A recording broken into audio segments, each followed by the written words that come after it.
Vous recevrez de la puissance, du power, quand l'Esprit Saint viendra sur vous, et vous serez mes témoins. Chaque jour, un verset de la Bible, une pensée et une invitation. Plus de power avec Léo. Bonne année et merveilleux vœux pour chacun de vous. Nous vous souhaitons plein de bénédictions pour cette nouvelle année. Alors, comment ça s'est passé le réveillon hier soir? Vous avez beaucoup mangé, j'imagine. Laissez-moi deviner. Levez la main ceux qui ont pris une résolution hier soir. Par exemple, moi manger, plus de sport pour cette année, plus de temps avec la famille ou plus de temps avec Dieu. Ah, les résolutions.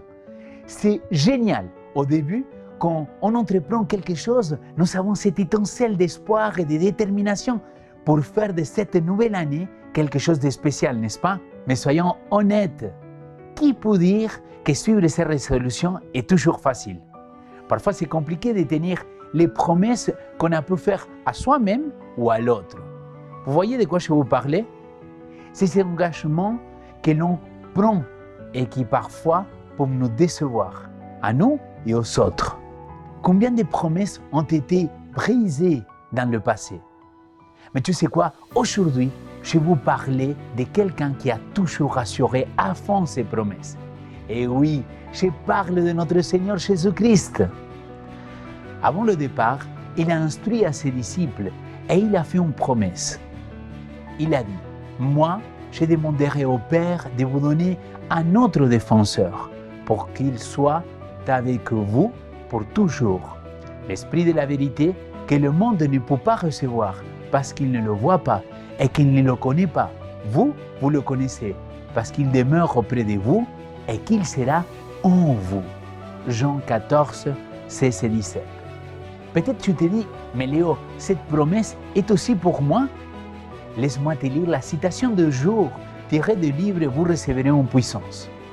La promesse du Saint-Esprit n'est pas limitée à une époque ou à un peuple. Le Christ a déclaré que la divine influence de son Esprit accompagnerait ses disciples jusqu'à la fin. Depuis le jour de la Pentecôte jusqu'à aujourd'hui, le Consolateur a été envoyé sur tous ceux qui se sont pleinement soumis au Seigneur et à son service. Sur tous ceux qui ont accepté le Christ comme sauveur personnel.